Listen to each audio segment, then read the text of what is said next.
And one more here. Good afternoon, Professor. Hello. Let's see. By the way, I think most of you are in Beppu, but I wonder, is there anybody who's not in Beppu? Me, Professor. Where are I'm you? not in the in Philippines. In Philippines. Anybody else? From Seoul. In Seoul? Anybody else? I'm in Fukuoka, Professor. Fukuoka. Okay. Anybody else?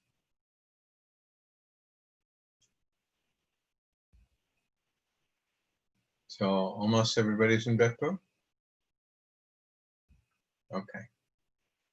Okay, so let's see. Okay, so first of all, are there any questions? Yeah, I think I have. Go ahead. I tried to install Swirl in my R last night, but it always gave me error messages. Oh, are you using Mac or app or Windows? Mac. Mac. Many people seem to have trouble with Mac.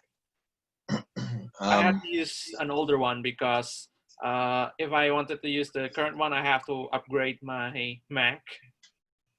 Oh, so first you have to install R, right? Right.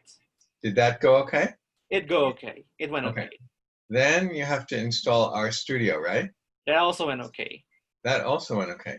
But did you use, I think in that video I suggested that you used a slightly older version of R. I think it was like 3.6.1 or something like that. I'm using, hang on, I'm using, the R that I'm using is, hang on, let me search my applications.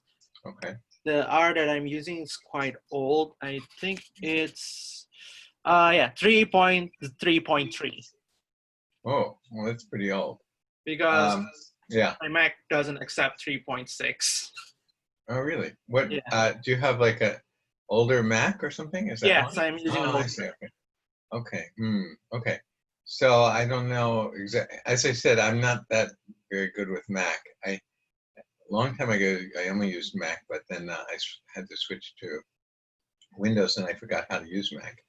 And now I started to use Mac again, and I'm thinking of buying like a MacBook Pro or something like that. But I don't have it. Anyway, I'm not very good with Mac, so I'm not quite sure what to do about that. But I guess if you have an older version, maybe could be why. Yeah, I think that's the reason as well. And then did that mean that you couldn't use Swirl? I couldn't use Swirl, but I think I have a Windows laptop, but I haven't tried to use it there. Maybe I'll try installing R on my Windows laptop. Try that. Try that. Yeah. Okay. Anybody else?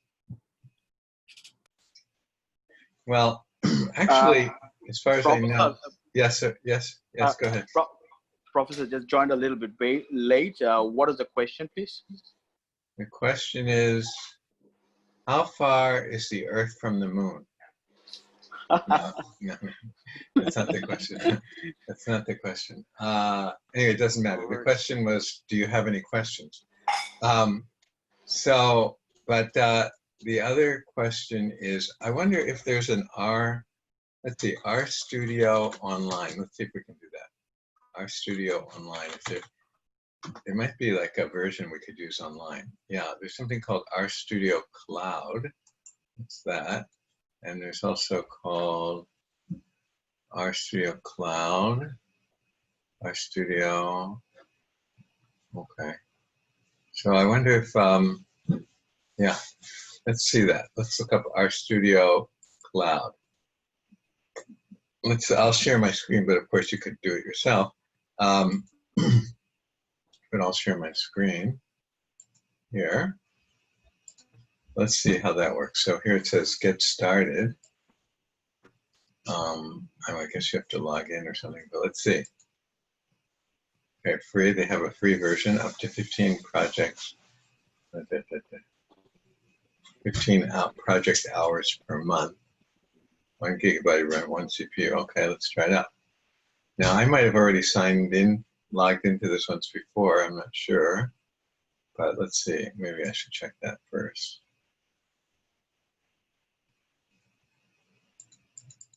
Maybe not. Okay, I'll try this.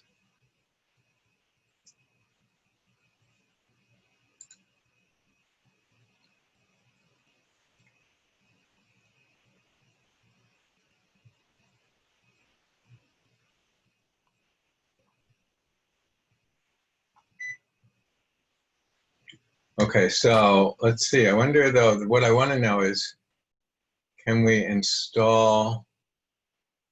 Okay, let's click on here, new project.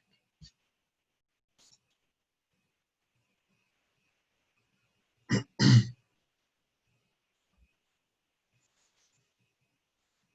wonder if we can install Swirl on here.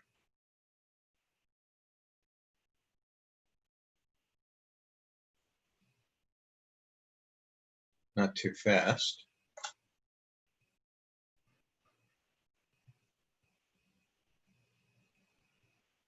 Ah, look at that.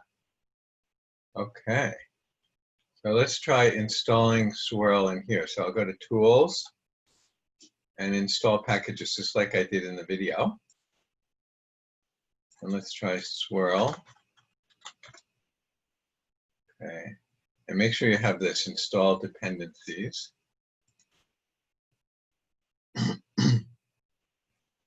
But, you know, I'm not sure. Well, let's see what happens. Nothing happened. That's not so great. What happened? Okay. All packages.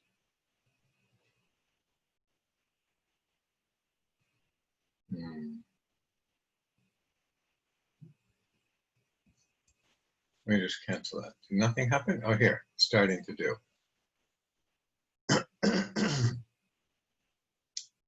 So you can see that I did installing packages from Tools, but they didn't used to have that menu item here. And so, whoops, ooh,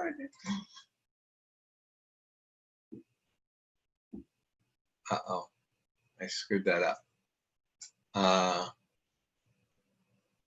Well, it looks like you can do that. So you might try and use this, actually, if you can't. Okay, it worked. Okay. As I was saying, well, okay, I don't know if it worked, but let's see. So now if it worked, then you would type library and swirl. Yeah, it did work. And hit enter. And there. Okay, so type swirl. You could do it this way if you wanted to. Okay. All right, so that's another alternative. I'm not sure I would really suggest that for doing it, but if you can't do it any other way, you could do it that way. Okay, does everyone see that? Because they have a limited amount that you can use for free. So I wouldn't necessarily do it that way, because if you just install on your own computer, you can do everything for free. So you may as well do it on your own computer. So anyway, okay. Well, I understand that one person had a problem, but I'm still going to give you a quiz right now. So please go to Manaba, go to our Manaba site, and I will give you a very quick, not quiz, but just exercise. So please go to Manaba.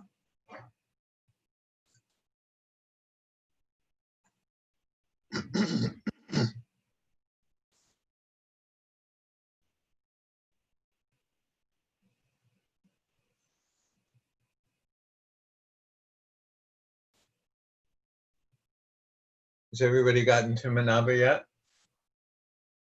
Yeah, I'm there. Yeah, Professor. Everybody's okay? I mean, Okay. manaba now. Okay, go to the test section, and I will turn on just one exercise for everyone to do. Okay, I'll turn that on now. You might have to refresh your page, but it should be there. And just do that one problem, one exercise.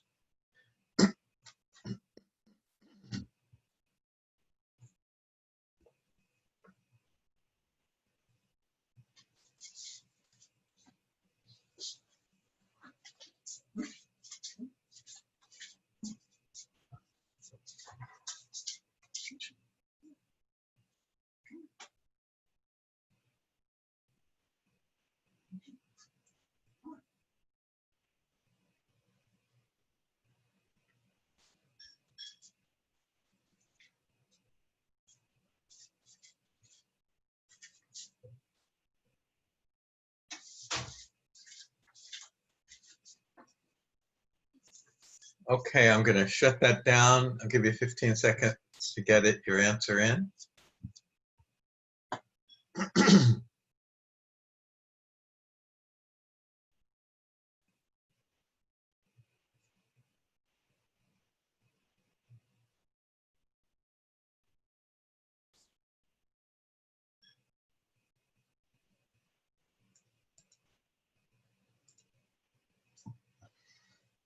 Okay, I'm going to stop it now.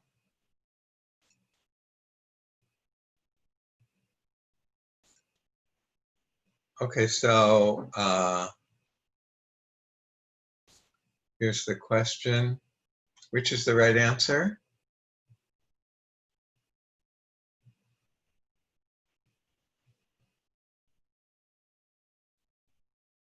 Which is the right answer?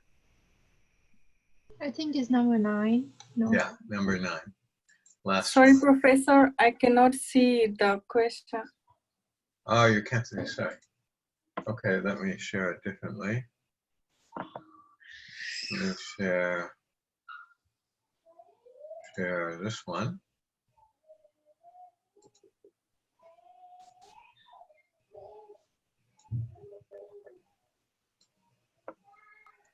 Now, can everyone see it?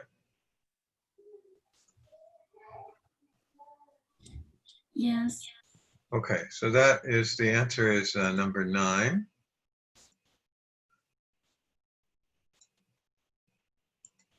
Okay. All right, now let's go to the book.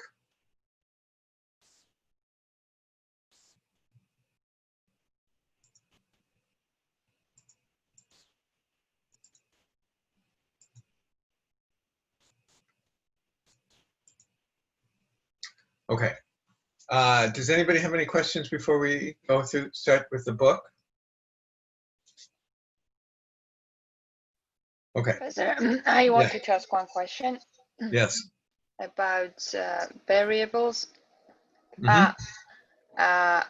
about discrete and continuous ones. Okay, yeah. So as I got it, so continuous ones are kind of in a range. So you can have not like numbers as 1, 2, 3, or but you can have like 3.5 or 3.7. That's right. So that's the difference, and the discrete is like specific number. Yeah, but the actual way they define it, at least mathematically they define it, is like this.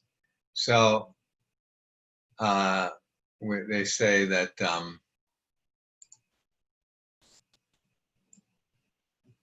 so this is the real number line, and we have, like, of course we have 0 and 1 and 2 and so on, right? And so so, or let me just show it again. Suppose this is 0, 1, 2, 3, -1, -4.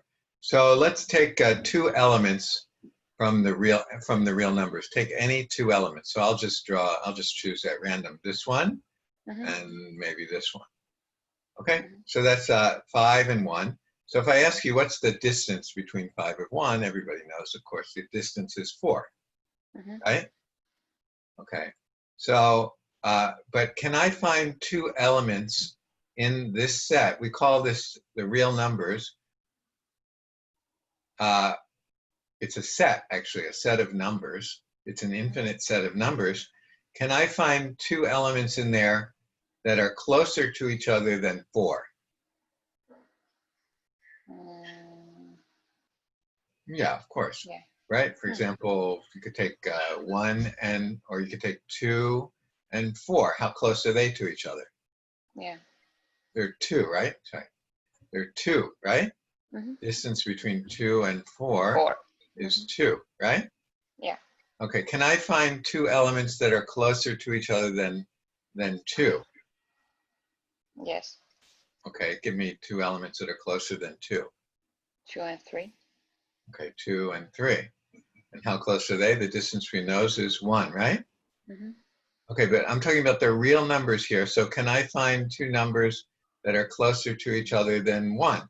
Because we just found 2 numbers that are a distance 1 from each other. Can I find anything that's closer than 1 to each other? I'm talking about the real numbers, so that's all the numbers in between as well. Yeah. So yeah, sure, like 4 and 4.5, right? How close are they to each other?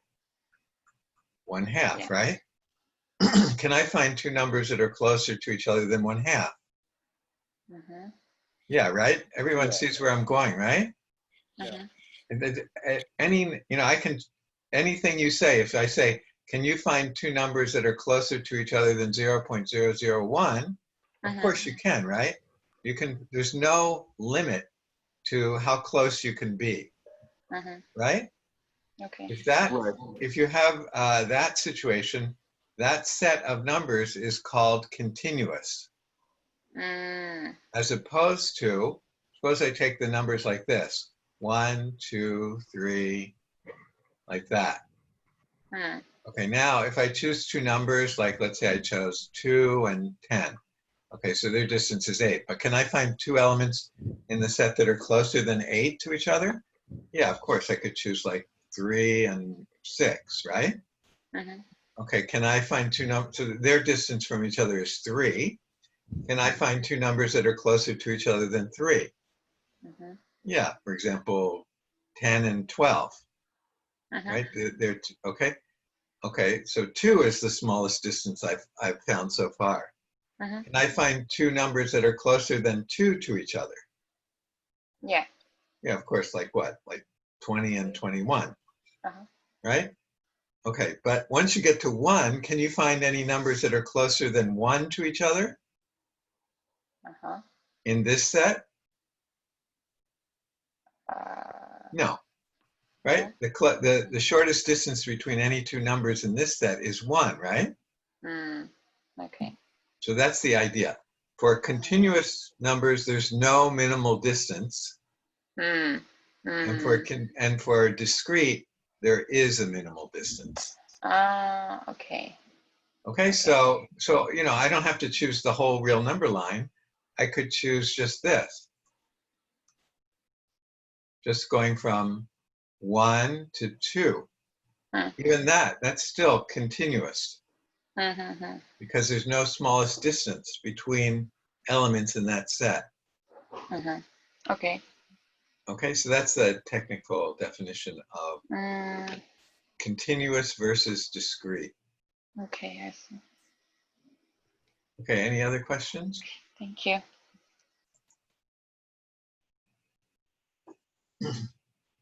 Any other questions before we start this chapter? Yes. Professor, the quiz that you have just taken, what was that based on? It was based on R, but so far I can understand, like, I don't know whether we've been taught for this or not, like, so I'm a bit surprised, like, about the quiz, like how gonna make it right or something. Right. Anyway, didn't I gave you, in Manaba, I told you to watch a video and to do it, right? Yeah, right. And that was to install Swirl, right? Right. and that was to go through that and then go through lesson 1, right? Right, right. So that was one thing from lesson 1. Understood, Professor. Thank you. That was just one command, basically, or line from lesson 1. One piece of code. Okay? So next week, I want you to go through, I'm sorry, not next week. Next class, you should go through lesson 2 in Swirl. Okay? How long, by the way, how long did it take you to go through, not how long did it take you to install it, but how long did it take you to do the lesson 1? In general, how long did it take people to do lesson 1? More than 30 minutes. More than 40 minutes. Okay. Mine is 30 minutes. Okay, 20 30. minutes. Yeah, 20 okay. minutes. So 20, 30, 40, 50. Okay. Professor, Yes? I'm sorry, but I still couldn't install this well on my Mac. Okay. So in that case, I guess you should do what we did at the beginning of class. I mean, you definitely should be able to install it on a Mac, but I hear from another student that maybe same if you here, have, Professor. if you have an older Mac OS, you might have to use an older version of R. Okay, understood, Professor. You can try that, but if you can't do that, I mean, you should be able to do it because many data scientists use many data scientists have Macs. Probably more data scientists have Macs than have Windows, and many data scientists use R. So you must be able to use R on Mac. So you should be able to get it working. But if you can't, you can go to here. Okay? You can go to this R Studio Cloud and do what we did here. Okay? I'm going to try that and see if it works. Thank you. Yeah, you can try that. But as I said, it's better to install it on your computer. But if you can't, you can do it here. Any questions? Thank you. Okay. All right, let's go to here. So I think we stopped around here last time. Explanatory and response variables. So let's take a look at that. When we does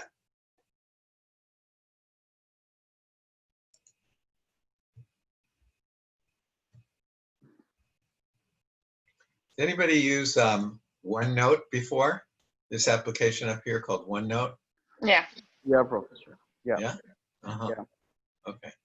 I just started using it. Seems pretty good, I guess. I don't know. Not too bad. Anyway, so when we ask questions about the relationship between two variables, we sometimes want to determine if the change in one variable causes a change in the other. Consider the following rephrasing of an earlier question about the county data set. So if there is an increase in the median household income in a county, does this drive an increase in its population? So remember, I think we had some data that looked like this, and we had income here, and here we had Household unit. drive in maybe, I don't know, population here perhaps. Okay? So we might think that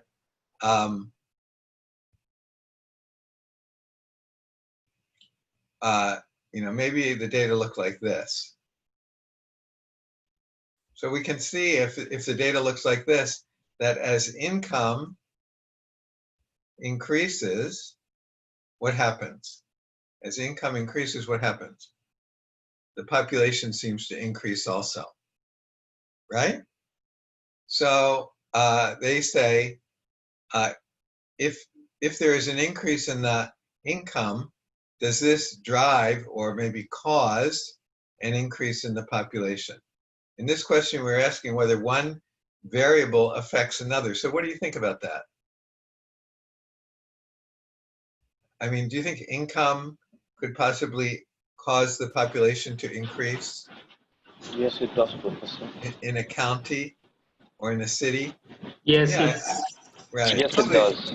yeah, probably it does, right? I don't mean from this picture. I just mean in terms of what you think. So if a city gets richer, maybe more people will move there, right? Right? So maybe, yeah. So maybe we can say yes here. Okay? Everyone get the idea? yes. So in that case, when we have that kind of relationship where one thing causes another or drives another, we can use the words explanatory variable and response variable. So the response would be the y variable.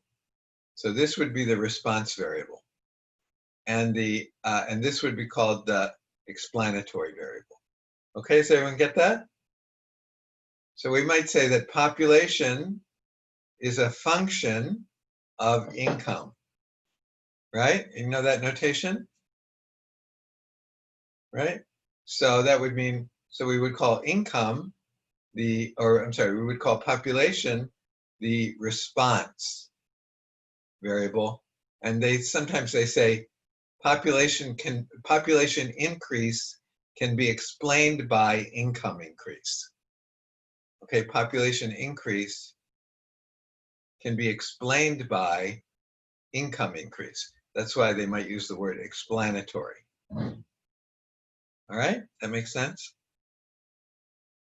So here, explanatory variable might affect the response variable. Okay, we talked before about observational studies. We didn't talk about placebo, right? No. Anybody know what a placebo is? Yes. A placebo is something that a doctor or a medical official tells you that could cure your disease, but in reality, the item that the doctor prescribes to the person is nothing at all, just a sugar pill. So the sense of it being able to cure your disease is something that's produced by your mind, something like that. Right. So suppose they have a new COVID-19 medication and they want to test whether it's effective or not.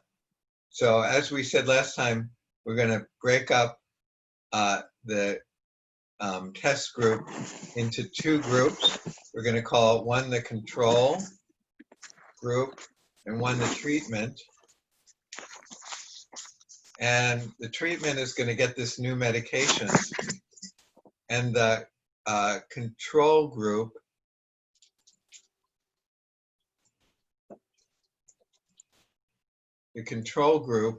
is going to get a placebo. So they're going to get the placebo. Placebo, like he said, is just a sugar pill. And the purpose of that is because there have been many studies where, like, you go into a hospital and you tell somebody you're going to give them pain medication, but you just give them a placebo. And they get like a 30% response rate, even though people just got a placebo. So in other words, people, just because they're told they're getting medicine, they feel better. Okay, so we don't want to measure that when we do this experiment for COVID. So we'll give the control group a placebo, so that they'll think, so they both think that they're getting medicine. So the conditions are the same with that regard, in that regard, for both. Okay, now I don't know if we did this example last time, but suppose we have an experiment in Japan where we have number of kanji known. So we're going to look at children. It's going to be children. And this is the number of kanji known. And this is shoe size. And suppose we have some data that looks like this. Now, let me just ask you, what are the elements of this data set? Or in other words, what do these dots stand for?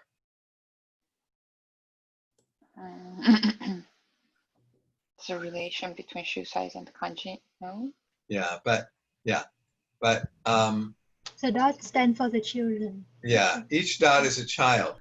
Here's child 1, Yeah. right? And they have a particular number of kanji they know and a particular shoe size, right? And here's another dot. They know a certain number of kanji and they have a certain shoe size, right?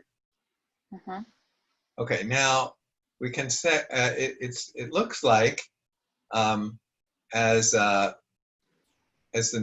number of kanji increases, the shoe size increases in this data, right? So can we say that there's a causal relationship here? That is, if you learn more kanji, do your feet get bigger? No. No, right? So that's obvious, right? So just because there's a so-called association between, let's call this X and let's call this Y, just because there's an association between X and Y, doesn't mean there's a causal relation, right? Just because one increases as the other increases doesn't mean you can say one causes the other.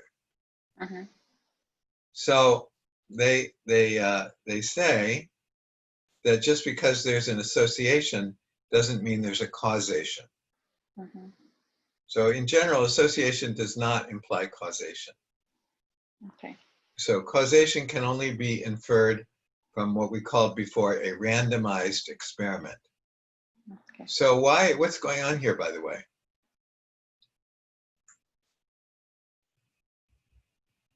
You mean?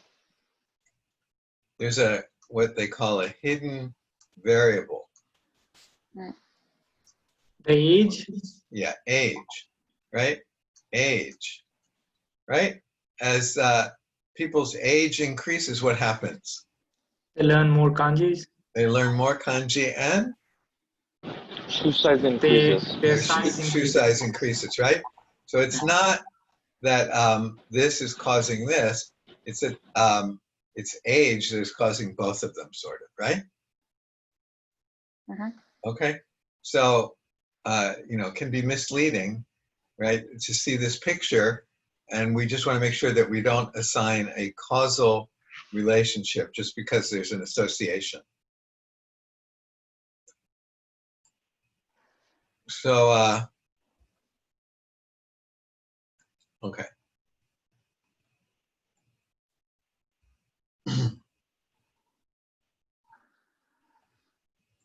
Okay, next we want to talk about populations and samples. So in statistics, statistics is usually broken into two parts. One is called descriptive statistics, and that just means like you have a bunch of data. Think of like suppose you have a spreadsheet with 50 million rows.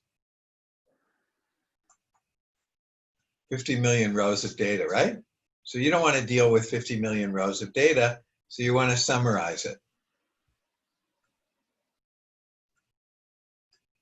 Is that how you spell summarize? Is it E or A? I think it's E. Anyway, it doesn't matter. You want to summarize it. That's what descriptive statistics is about, just summarizing a bunch of numbers. So you might find the mean, or you might find something else, the median. You might find the standard deviation. But there's another part of statistics, and that is if you have a whole lot of data and you want to, suppose this is the entire population of Japan. and I want to know what's the average height of all Japanese people. The average height. So what am I going to do? So there's like 120 million Japanese people. You take So samples? Yeah. So we don't want to, of course, we don't want to work with 120 million people. That's, impossible to do. So what are we going to do? We're going to just take a small sample from the data. And this is called, we call the large group, the entire set of data, the population. And we call this a sample. So we have sample and population. And let's say, usually they use a capital N for the size of the sample. So let's say it's 120 million. And then you could just take a sample of, say, 100 people. And they use a little n for that. Okay? And this, when you do this kind of stuff, this is called inferential statistics. Because again, what do we want to know here?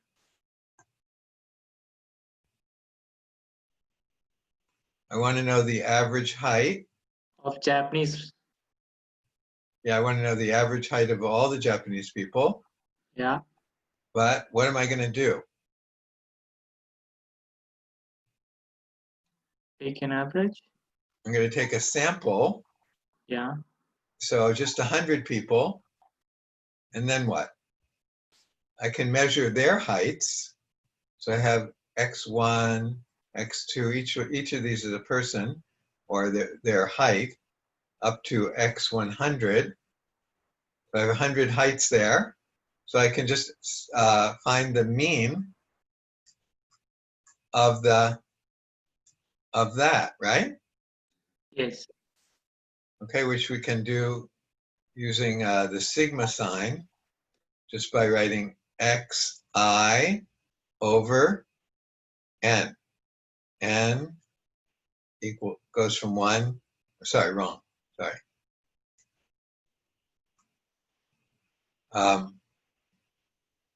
Or maybe, in this case, actually, I'll just say it's,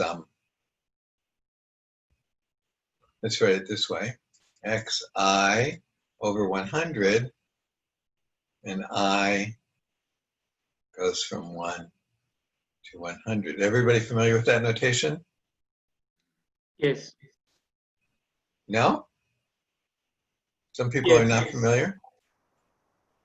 Is there anybody not familiar with sigma?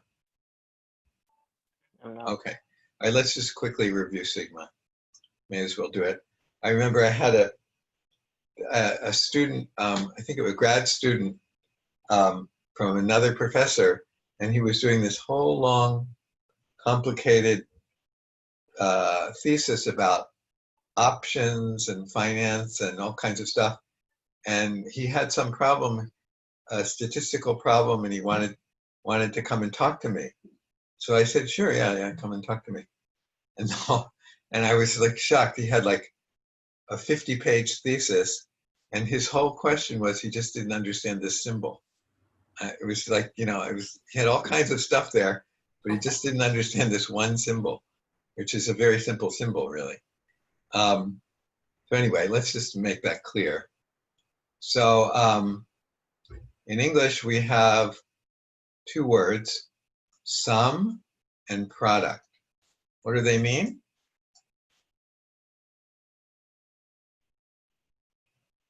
Sum and product. Sum is addition, Professor. product.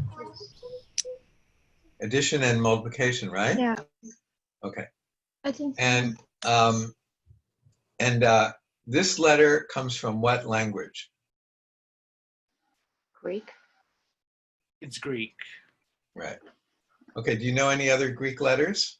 Alpha, beta, gamma, theta, omega, phi, pi. And then there's also zeta. Okay, that's good. A delta, there's also delta. Okay, whatever. So we know lots of Greek letters. So if we wanted to write let's see, pad, we could do it like this: pi alpha delta. Okay? Because that's PAD. Okay? So P, this is a P, a Greek P.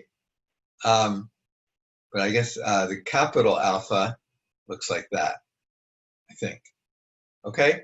And we also know sigma, right? That's an S. And the small sigma looks like that. Okay? So we just have a bunch of Greek letters. And I guess the reason they use Greek letters is because when you're writing something down in math, if you use the letter like A, people might think that's a part of a sentence. So instead of doing that, they'll use alpha. So you don't get confused and think that's part of a sentence. Okay? So, or I don't know why else they would have used it, but you know, people started using that when Greek and Latin were kind of more common than they are now. And people, anyway, it doesn't matter. So we have sigma, two capital sigma and small sigma. Okay. Now, what does it mean in math to use a sigma? So suppose I wrote this.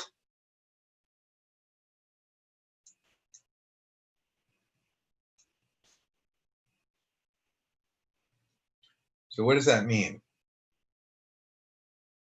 So actually it's easy. It just, all you do is you take, this means I starts at 1, then it becomes 2, and then it becomes 3, and then it stops.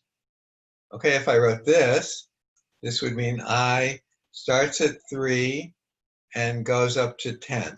So that means first it's 3, then it's 4, then it's 5, then it's 6, then it's 7, then it's 8, then it's 9, then it's 10. If I wrote this, let's say K goes from 2 to 5, that would mean K is first 2, then K is 3, then K is 4, then K is 5. Okay? So that's what that means. And this, so if we have this, it means first you take I equals 1 and put it in here. Then you take I equals 2, put it in here. Then 3, and then stop. So let's do that. I equals 1 means 1 squared. I equals 2 means 2 squared. I equals 3 means 3 squared. Okay? And then you have to decide what to put in between these. Okay? And what does, how do I read this letter again?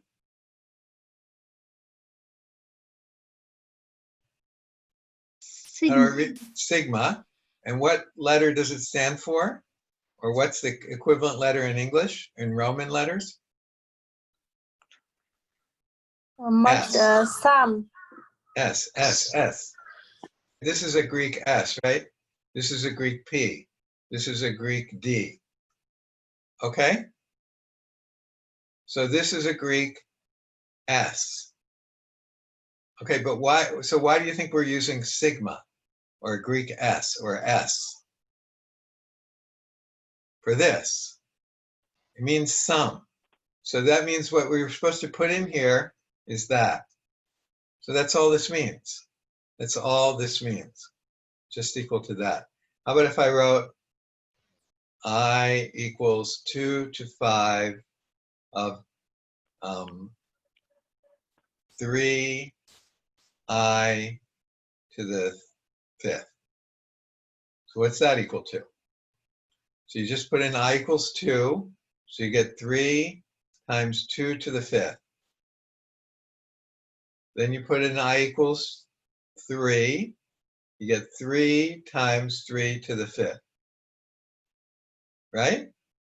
Just putting in 2, 3, 4, and 5. Next you put in 4, 3 times 3 to, 3 times 4 to the 5th, and 3 times 5 to the 5th. And what do you put in between these?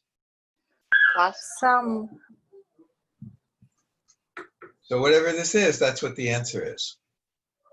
Okay, and just to give you a contrast, suppose we had this.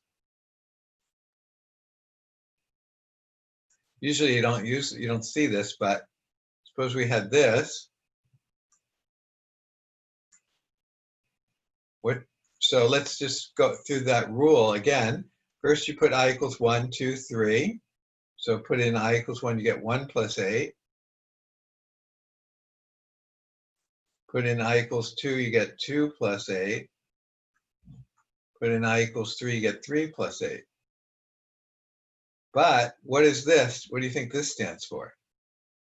It doesn't stand for, yeah, it doesn't stand for sum. It stands for product. So this would be that result. Okay? So anyway, we don't usually use this, but so what does this mean? What is this? Sum. Sigma. Sum. Mhm. So what do you get? 1 plus 2 plus 3 plus 4 plus 5. What is that? 9, 12, 14, 15, right? Okay. And what is this?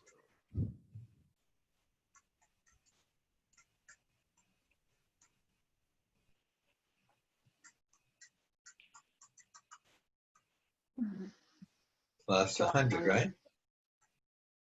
1 plus up to 100, right? Mhm. Okay, so we can use this notation, right? So then if we have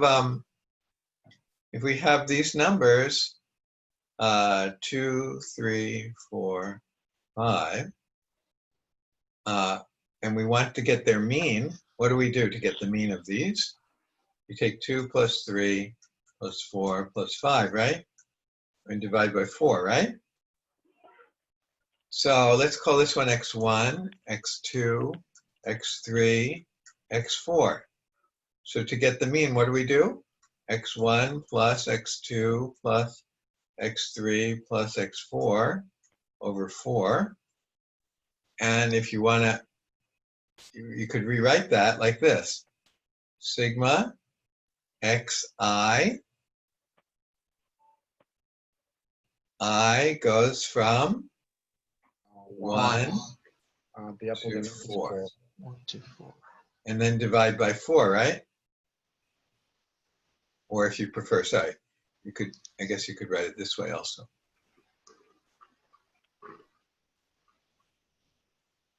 Divide by 4.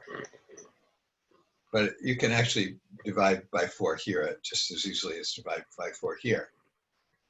Okay, you could write this like this. Or whatever, anyway, we don't need that actually, just like this. Okay, and if you had more than just 4 elements, if you had x1 up to xn, and you wanted the mean of those, you could write it like this. I equals n. Just go up to n X 1. and divide by n. Right? Okay, everyone happy with that? So that is called the mean, and that has a symbol like that. X bar, or this symbol, Greek letter, mu. So you could do it that way, or you could call it that. Everyone okay with this? Okay. Yes, Professor. Now, what's the difference between this symbol and this symbol? When do we use which? So we were just saying earlier that if we had all Japanese people and we want to know the average height, we don't want to look at all 120 million heights. So we're just going to take a sample. And let's say we took n equals 100 people in our sample. When we use this little n, it's the sample size. And we use capital N, it's the population size. So we'd say 120 million. Okay? So if we took a sample of 100, so we might denote those heights as x1, x2, up to x100. Okay? So what are we going to do with these 100 heights? I want the average height of all Japanese people, but I don't want to, I'm too lazy to look at all or it's not practical to look at all 120 million people. So I'm just going to look at 100 people. And what am I going to do with these numbers? Mean of 100 people? Yeah, I'm going to take the mean of these, right? Yep. And how do I write that?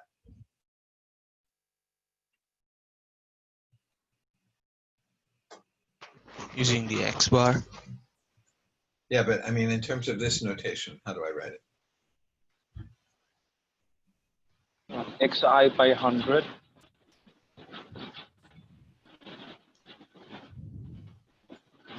Sometimes we're lazy and we don't write the I there. Okay, I should write I here. In fact, I should write I here too. But it's pretty obvious that what I mean here. Okay, does everyone get this? So,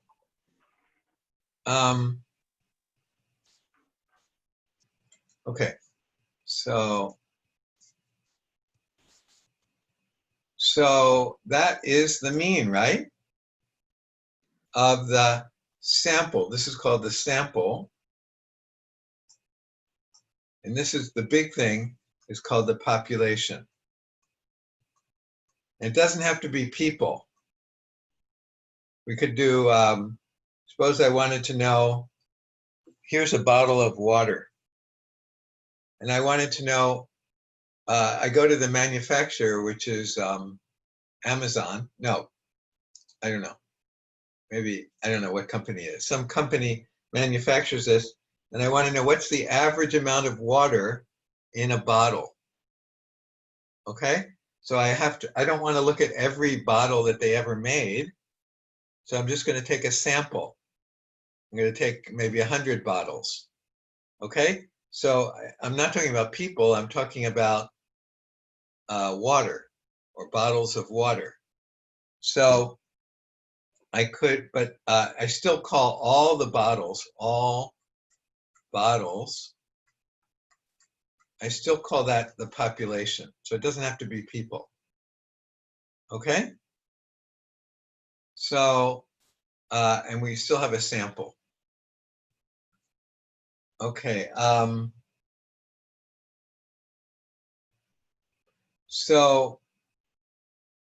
Okay.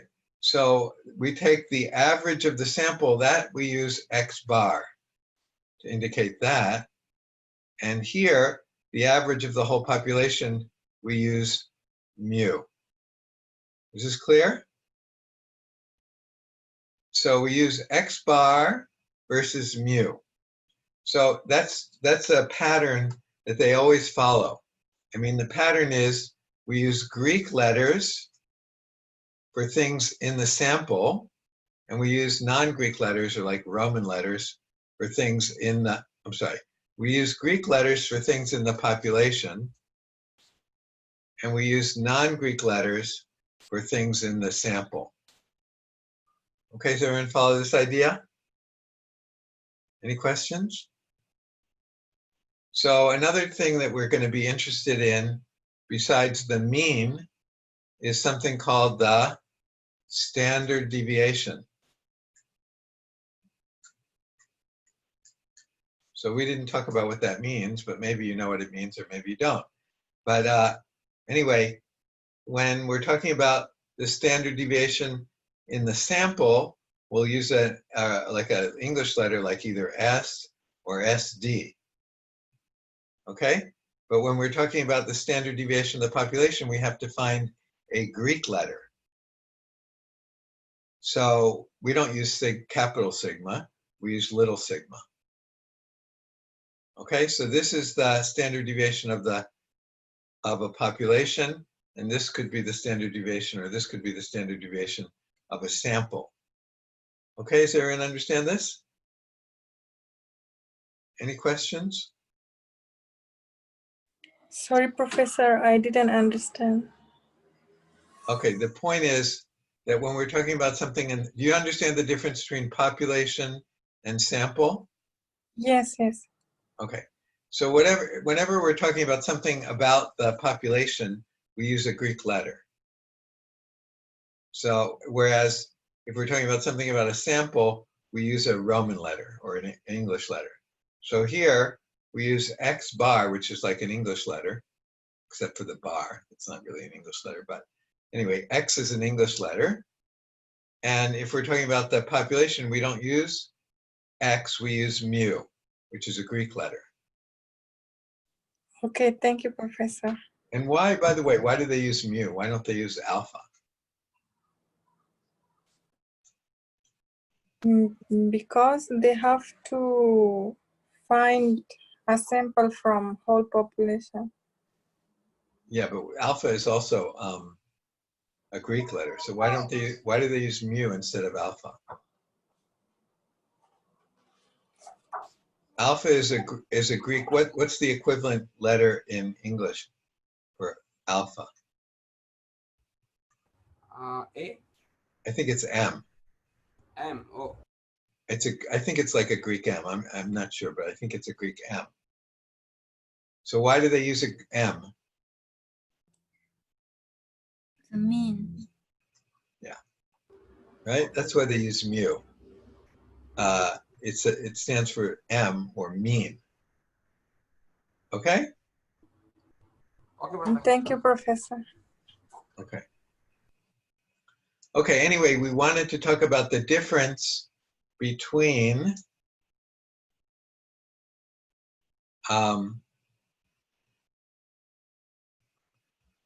this word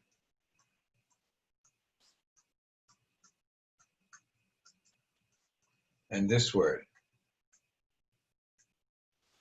Does everyone get the difference?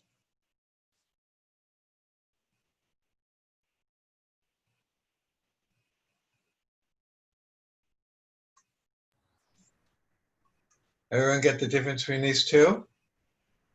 Yes, Professor. Yes. Okay. We will often talk about populations and samples. So usually, you don't want to work with the whole population. It's too big. So we collect just a sample from the population. So here you can see that same picture.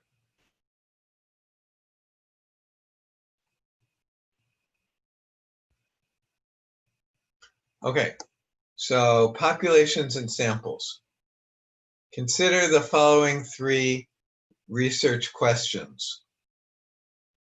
What is the average mercury content in swordfish in the Atlantic Ocean? Does everybody know what they mean by mercury? Yes. And everybody knows that fish have mercury in them, right? Right. Yes. But mercury is like poison for a human being, right? Yes. So we don't want to get mercury. So here's a question. What's the average mercury content in swordfish in the Atlantic Ocean? So what is the population in this question? Swordfish. Swordfish. Where, what? Swordfish. Swordfish. Swordfish In the Atlantic Ocean. in the Atlantic Ocean. So how many swordfish are there in the Atlantic Ocean? 5? A lot. A lot. 10? More than 10? Yeah. Yeah, more than 10. Yeah. Okay, so it's much too big. I'm sure it's much more than the population of Japan, right? So it's much too big. Okay, let's go back. Let's go to the next one. Over the last 5 years, what is the average time to complete a degree for Duke University undergraduate students? Okay? Duke is a university in somewhere in, I think it's, I don't know where it is, somewhere like North Carolina maybe. Okay, so it's some university. So what's the average time to complete a degree for an undergraduate? Okay, does everyone understand? Yeah. What's the population? Students. University undergraduate students. Duke undergrads, right? From the last 5 years. Okay. Next question. Does a new drug reduce the number of deaths in patients with severe heart disease? Okay, that's another question. What would be the population there? Patients. Yeah, patients with severe heart disease, right? Mhm. Okay, so we have populations. Each research question refers to a target population. In the first question, the target, okay, we already said that. Okay, now, oftentimes it's too expensive to collect data for every case in the population, right? So we can't look at all swordfish. A sample represents a subset of the cases, often a small fraction of the population. All right, everyone understand? We might take just 60 swordfish and find out how much mercury is there. All right, does that make sense? Okay. All right, let's talk about anecdotal evidence. Consider the following possible responses to the 3 research questions. A man on the news got mercury poisoning from eating swordfish. So the average mercury concentration in swordfish must be dangerously high. Does that make sense? Does that conclusion make sense? Yeah. No. Really? No, it Not makes doesn't. sense, but well. It doesn't make sense, right? No, it Because doesn't this make is just sense. one person, right? So Yeah. that's called anecdotal evidence. It wasn't really, they didn't collect the data properly. They just one person, right? That's nothing. That's useless. Okay. I met 2 students who took more than 7 years to graduate from Duke. So it must take longer to graduate at Duke than at many other colleges. Is that good? No. No. No. No. Bad. Stupid. Right. Okay. Next one. My friend's dad had a heart attack and died after they gave him a new heart disease drug. So the drug must not work. Is that good? That's not good either. No. No. Okay, these are all examples of what they call anecdotal evidence. So the data was not collected in any kind of scientific way at all, or any kind of reasonable way at all. Each conclusion is based on data. However, there are 2 problems. First, the data only represent 1 or 2 cases. Second, and more importantly, it is unclear whether these cases are actually representative of the population. So we need data which is, can't do that. Try once more. Professor, is it anecdotal evidence? It's like biased evidence, something like? Wait, let me just underline this. We need data which is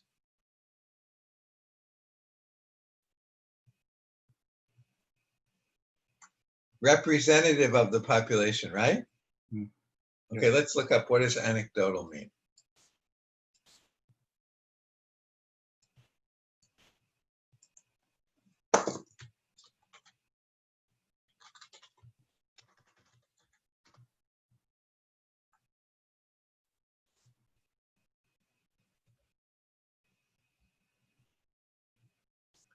Not necessarily true or reliable, because based on personal accounts rather than facts or research. Okay, so anecdotal is just like, well, it happened to me, or I heard that it happened to somebody else, or something like that. Okay? Okay.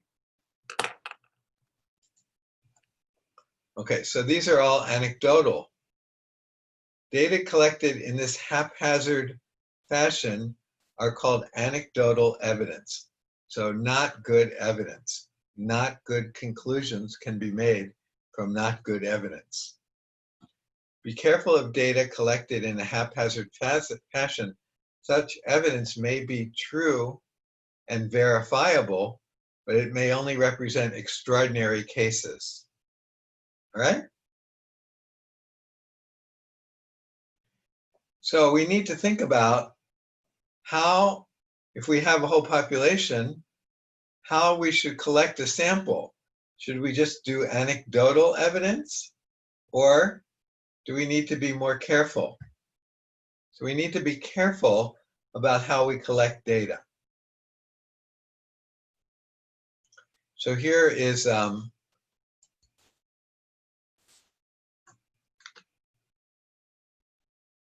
so here is in 2010, some media pundits cited one large snowstorm as valid evidence against global warming. So did anybody hear about the temperature in the Arctic? No, I think it was the Arctic, yeah. Yes. Yesterday or something? It was What was about the plastic. What? It was about plastic in Antarctic or Arctic. Yeah, the temperature though. I heard something about the temperature. But yesterday it was about something plastic content there. Oh, Yeah. the news is like the Arctic has the highest ever Yeah, recorded. Yeah, I think it was about 38 degrees or something like that Holy, wow. in the Arctic yesterday. I'm not sure about this number, but in American temperature measurement, it's 100 degrees Fahrenheit. So that's about, I think that's about 38 degrees, something like that. So that was the temperature in the Arctic yesterday. Okay, so anyway, this is about global warming. So somebody said that there was a big snowfall in February, and that means that there's no global warming. I don't know, but that sounds crazy. Okay. Anyway, let's keep going. So that would be just anecdotal evidence here. Anecdotal evidence typically is composed of unusual cases that we recall based on their striking characteristics. For instance, we are more likely to remember the 2 people we met who took 7 years to graduate than the 6 others who graduated in 4 years. Instead of looking at the most unusual cases, we should examine a sample of many cases that represent the population. Okay, does everyone agree with this? Yeah. Okay, so we're studying, we want to study how to take a sample from a population. So here's all graduates, and we're going to take a sample.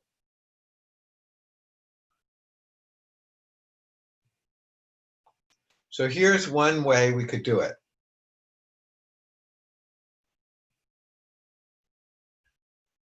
So to select the graduates from the set of all graduates, we could write each graduate's name on a raffle ticket and then just randomly draw 100 from those tickets. The selected names would represent a random sample of 100 graduates. We pick samples randomly to reduce the chance that we get biases.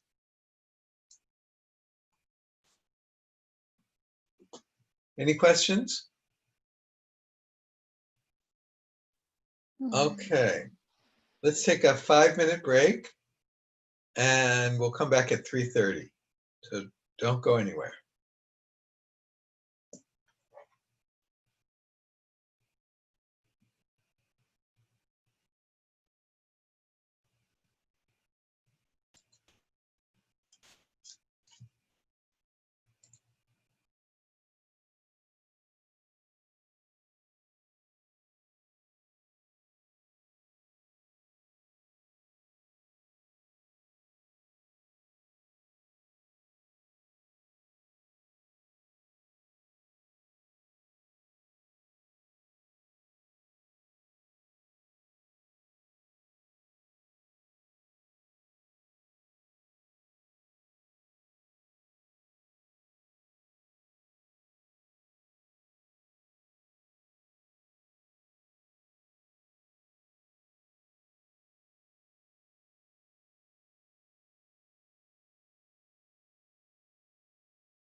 Okay, let's begin. And I have to share my screen again. Okay, let's take a look at some of these videos. So first of all, we're going to talk about different kinds of samples. So first, let's see what simple random sampling is. Sampling techniques. We're going to take a look at 5 different sampling techniques, but the first one we want. Can you hear this? Yeah. Sound is very low. All right, could you hear it or not? Can you make it louder? Sound is very low. Yeah, I couldn't hear it either, but it can't seem to make it louder.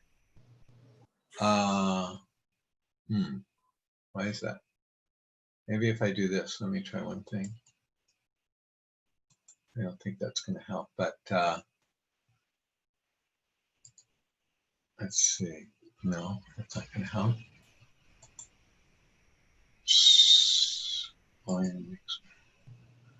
Let's see. Wait. Okay. Try that. Yeah. Okay, now it might be too loud. Be careful. Let's see what happens. Might be too loud. And take a look at is simple Can you hear it random now? sampling right It's here. perfect. Yes, Professor. All right, let's try this out. So this is called simple random sampling. There are different ways that we can take samples, but we definitely don't want to do anecdotal samples.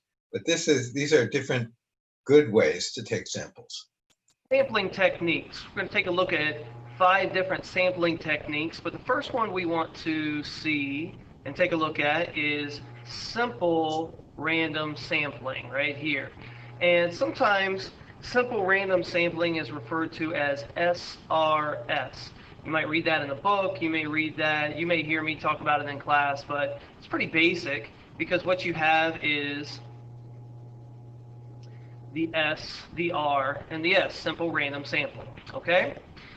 Well, let's say this is my population. I've got 30 people in my population. Maybe they're 30 students. They could possibly be 30 dog walkers. They could be 30 voters, 30 senior citizens. It doesn't really make a difference, but there's my population. And out of my population, I want to get a sample of 10. So I want to get a sample of 10 of these voters or dog walkers from my population. With simple random sampling, one of the first things that you need to do is take your population and you need to number them off. So this guy is number 1, this guy is number 2, 3, 4, 5, 6, 7, and I could continue all the way until I get over here to number 30. Okay? The next thing that you need to do for simple random sampling is to take each one of those numbers and randomly choose the numbers, and then those would be the people that you would interview or survey. There's some different ways that you could do that. Very basically, you could just put the numbers 1 through 30 in a hat and then draw numbers out of the hat. And the first 10 numbers that you draw would be the 10 people that you are going to survey. Or you could use technology. There is a function on your graphing calculators that we'll talk about in class a little bit more that can randomly generate numbers between 1 and 30, or you could randomly generate numbers on the calculator between 1 and 100. That's what for those of you that know what the 43 cent pop game is, that's how your survey number 5 twice. That would be pointless. So that's the idea of a simple random sample. So you just assign each element a number, and then you put those numbers in a hat or in a box, and then you draw them out at random. So you take out 10 numbers, and you'd have a sample of size 10. Is that clear? Yes, Professor. Okay, now let's talk about something called stratified sampling. Let's see, are we going to listen to that guy? He's sort of not very good. Let's look at, all right, let's try this one. Let's try, that's 4 minutes. Okay, let's try this one. Yeah.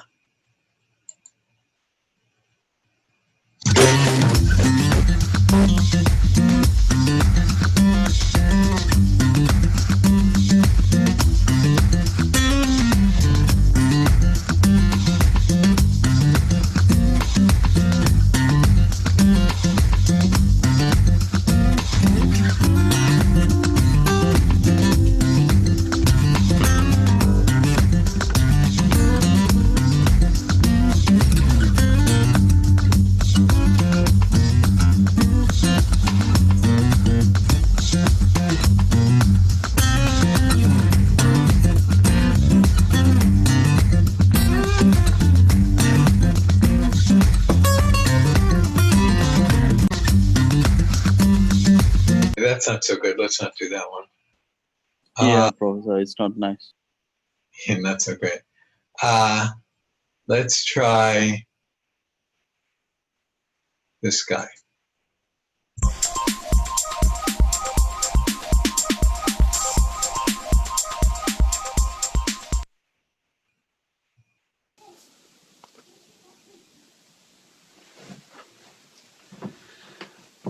Hi, so in this video we're going to start talking about stratified sampling. Now if you have a look at mathsrap.co.uk, there's a post on there that will talk a little bit about why we use stratified sampling.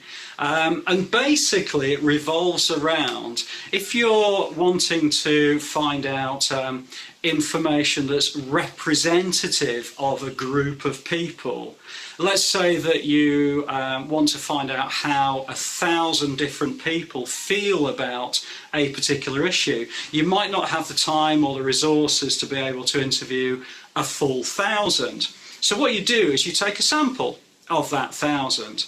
However, you need to make sure that sample is representative of male and female and young people and older people, and make sure that the group that you're sampling is representative of your sample overall. So on this particular question we have boys and girls within year 12 and year 13, and what the question is asking us to do is to carry out a survey of only 50 students out of those groups, but to give us a... Okay, so what do you think we have to do here? So we're going to take, it looks like the total number of people altogether is about 350 approximately. There's about 350 people altogether. And we're going to choose a sample of size 50. So what do you think he's going to want to do here? He's going to divide. So like how many males are there altogether in this population? This is the population. How many males are there in the population? How many? Around About 200. And how many females? Almost 200, maybe a little, maybe 180 or something, right? Yeah. Okay, so there's 200 of these and 180 of these. So maybe there's 10% less women, girls, than there are boys, right? Okay, now we're going to take a sample of size 50. So what do you think we want to be true about that sample? Same amount of boys and girls? Yeah, the percentage-wise, the same percentage of boys and girls as is in the sample. That would be called stratified sampling. Okay, now that's not necessarily going to happen if we did what we said before. Before we said simple random sampling. What was simple random sampling? Just randomly choosing people. Yeah, just assign a number to each person.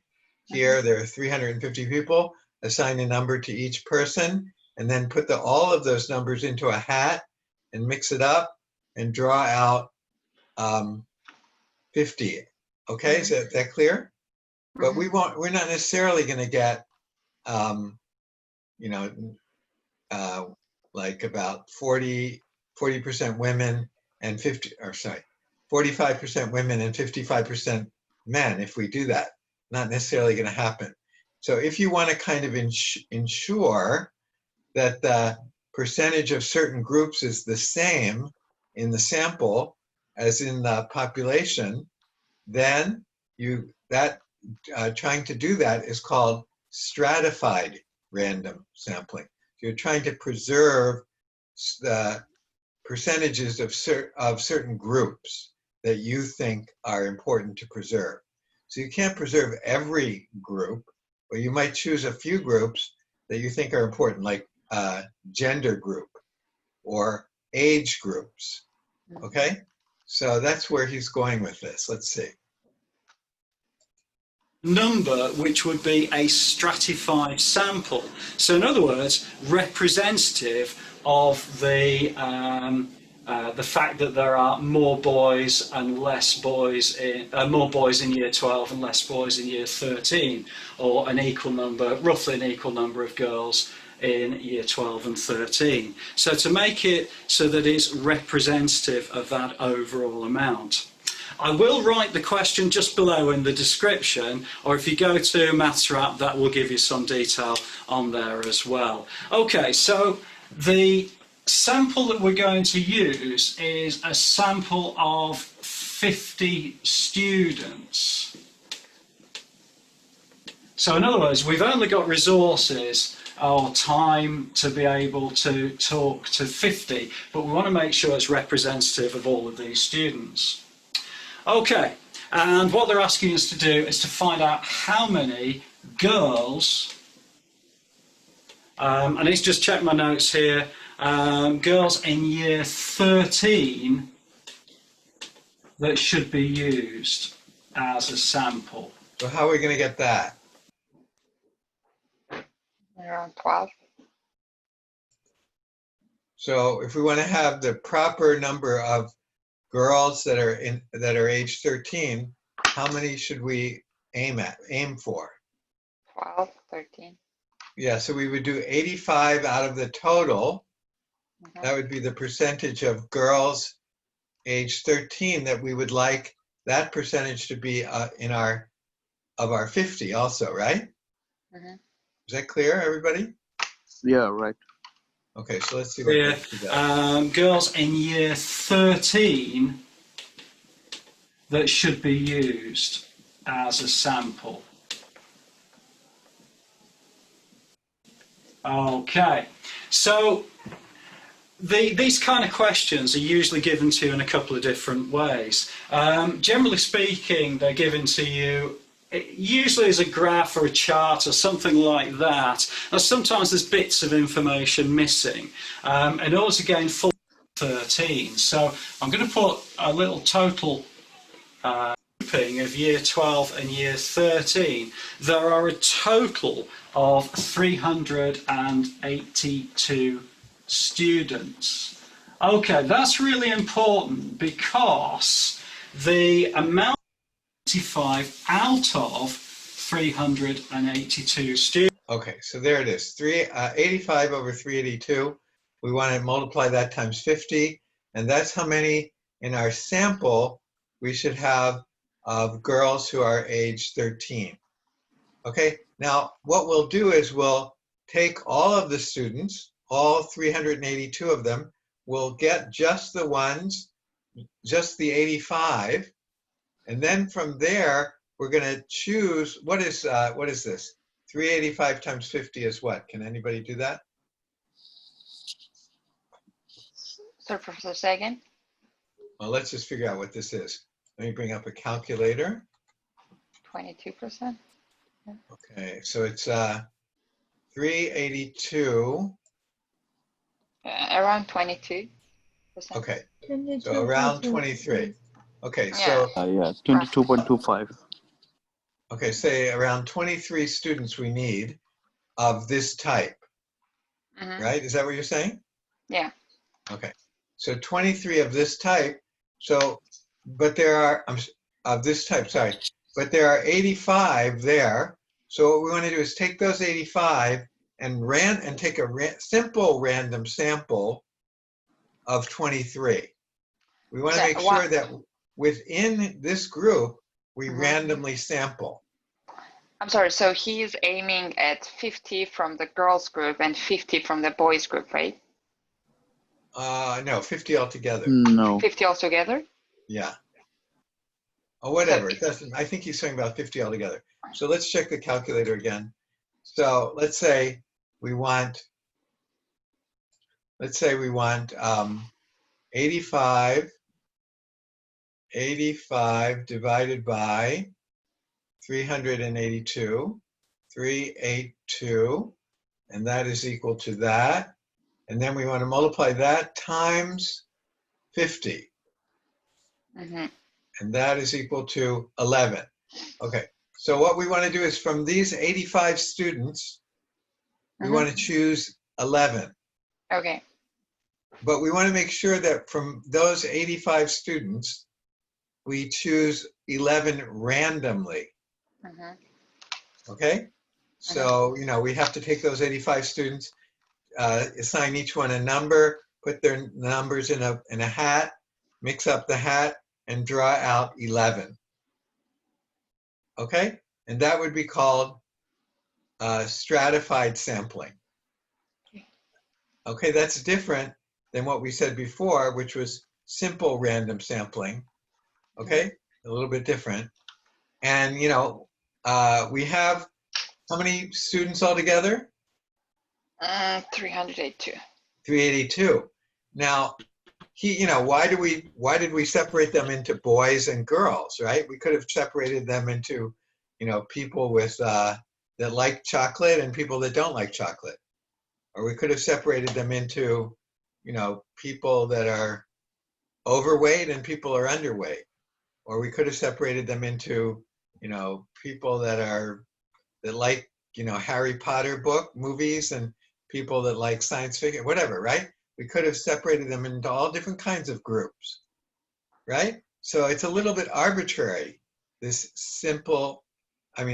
stratified sampling. We're choosing what groups we want to make sure are representative. We're not saying, oh, I want to make sure that, you know, we have an equal representation of underweight and overweight people, right? We're saying I want equal representation of boys and girls, okay? So it's a little bit arbitrary, right? Does everyone agree with that? But anyway, that's what stratified sampling is. Any questions? Yes, Professor. Yes. Sorry, but I'm confusing with two sample here. One is 50 student and one is 13. I know that you have chosen the 13 girls, 85 from 13 years old, but I'm confused with 50 students. You're confused with what? Here I see two samples. One is 50 student and one is 13 years old, 85 students. So I didn't understand what about 50 students, why you choose these 50 students. Why we chose 50? Yes. No. Their total number of students is what? 382. Right. But we don't have time to work with all of them. Okay, this is too much work. Like even if you're doing your thesis, maybe working with, you know, 400 people might be too much. So instead of working with all 400, you might choose just to work with 50. Okay, so it's optional. We can choose 40 or Yeah. 45. It could be anything, but you know, yes, right. You know, it's kind of according to how much time you have and how much money you can spend on it. Okay?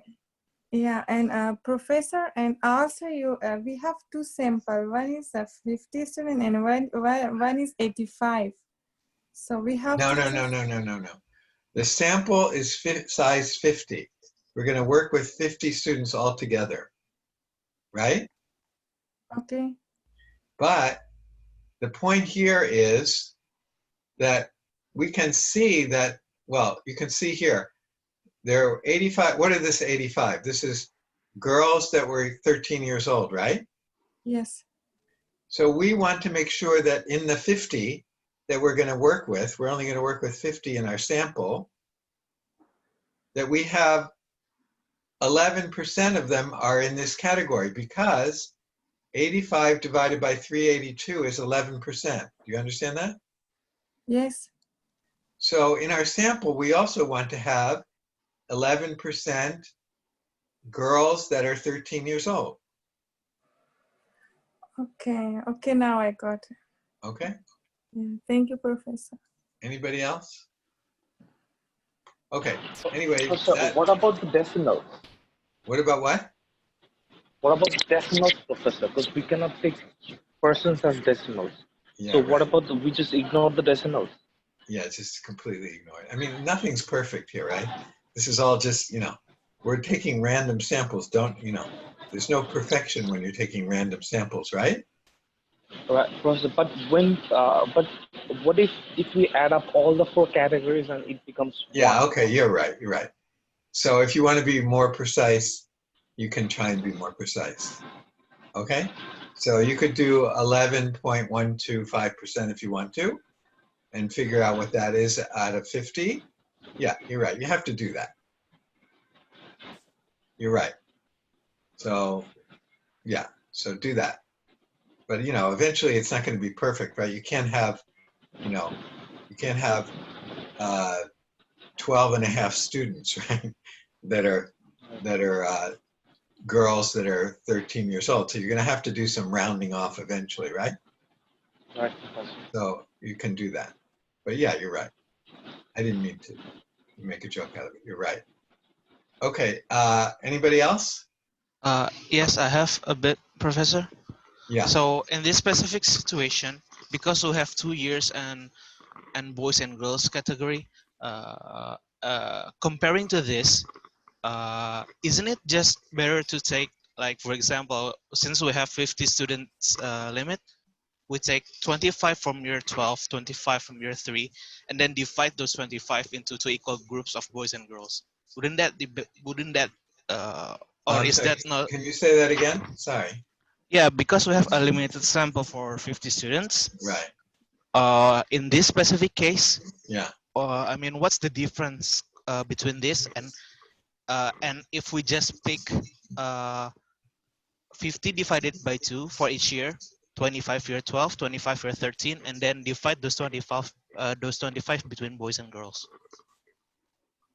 Divide those 25 between. So from each year, they have equal samples of boys and girls. Instead of applying to the percentage, we divide it into 2 equal parts. Okay. Actually, I'm not quite sure what you mean, and I think I have to let everybody else go. So I'll do that, and I can talk to you about it after I let everybody go. Okay. But anyway, that's the concept here of stratified sampling. Now, there's a couple other techniques we want to talk about also. Another one is called clustered sampling. So we also want to consider what that is. It's just another idea for how to collect a sample. I mean, the whole goal of how to collect a sample is you really want to, what you want the results that you get from your sample, you want them to apply to the population. So you're trying to collect a sample so that whatever conclusions you draw from the sample data are realistic or true about the whole population. So there are different ways or different ideas about how to do that, and that's what we're looking at. Different ideas that might, help us to be sure that we're doing a good job of kind of guessing about the whole population based just on our small sample. Of course, our small sample is never going to give us a guaranteed perfect reflection of the whole population. It's just not going to happen. But we're going to try our best to do that and try to avoid pitfalls that will throw us off. Okay, does that make sense? Okay, so there are a couple different ideas about how to do that. Okay, and one of them, or two of them, what we've covered so far are simple random sampling, and now this one called stratified sampling. Okay? Yeah. Okay, so we're done. Now, going back to the other person, I wasn't quite sure what you were saying. I got lost. But you said that we should divide 50% year 12 and 50% year 13, right? Professor, Yes. I'm sorry for Yes. interrupting you. I think we are over the time. Yeah, I said we're finished. We have another Okay, you question. can everyone can go. I'm just going to try and answer your question. So Thank don't you. forget to do the homework in R. That is lesson number 2. Lesson number 2. Yeah. Okay. And I'm going to assign other homework as well. Professor, Yes. today only like we have to do attendance to response. Or last time I attended 2 class, but I didn't do attendance through that response. Right. It is Yeah, we started didn't from have. today or? Yeah, just starting from today, we didn't have a TA Okay. last time, so now we have a TA, so you Okay. can do the response. Okay. Thank you. Sorry about that. I didn't explain that. Okay. So any other questions before I answer the other person's question? Professor, Yeah. in regards to the RA homework, if we face any sort of system difficulty, what is the best way? Shall we reach the TA or shall we reach you?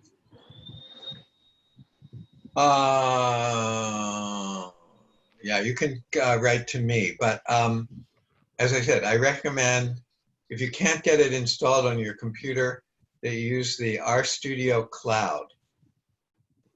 All right. Okay. Okay. Professor. But I recommend that you try and get it on your own computer. It's just easier to work with and no restrictions. Yes. Sorry. Another question. It is the first time I'm using this RStudio, and I did chapter 1. How do you know about that? I complete my assignment in that chapter, or we need to submit somewhere?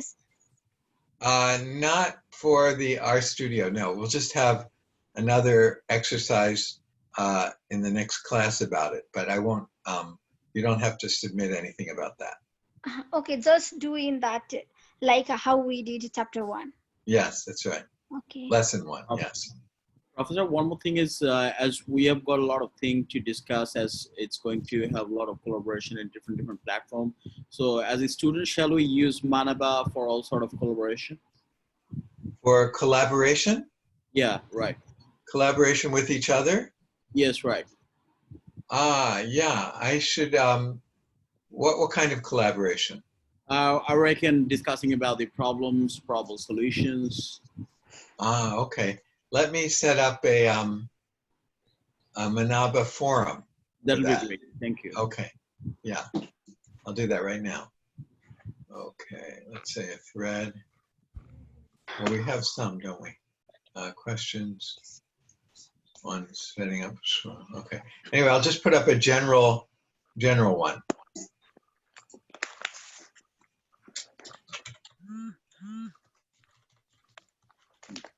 Professor, I don't know, maybe I missed, but what's that? Are we already discussed about like how our evaluation will take place for this course?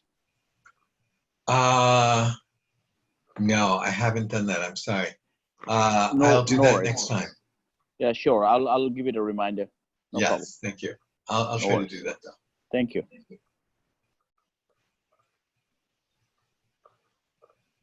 Please specify text.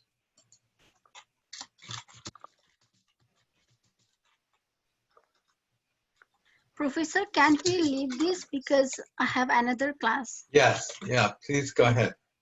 Thank you, Professor. Thank you.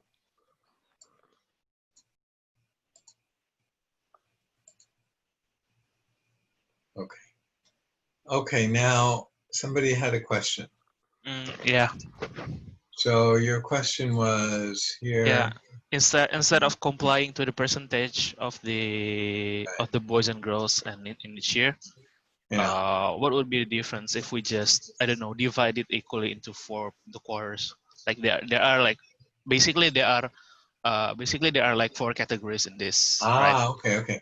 That I There's can like, answer. That's yeah. easy for me to say the answer to. So you're saying there are 4 categories. Yeah, boys So years just 12. make sure that we have 25%, 25%, 25%, and 25%. Yes, exactly. Yeah. Yeah. Okay. That I can say I don't want to do that because I'm trying to do just sort of exactly the opposite of that in a way.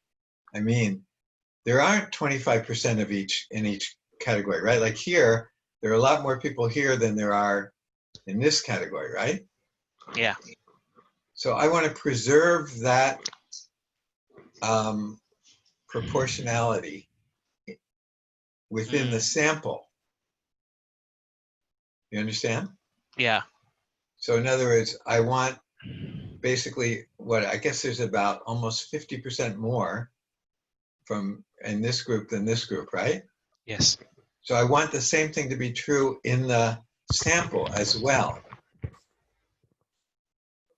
That's the whole point of stratified sampling. We want the proportion in the population for these categories to be true in the sample as well.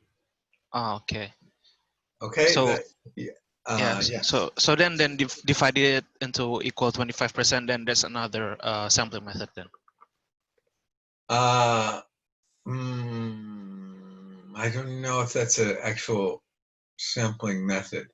The first sampling method we had was what? The random.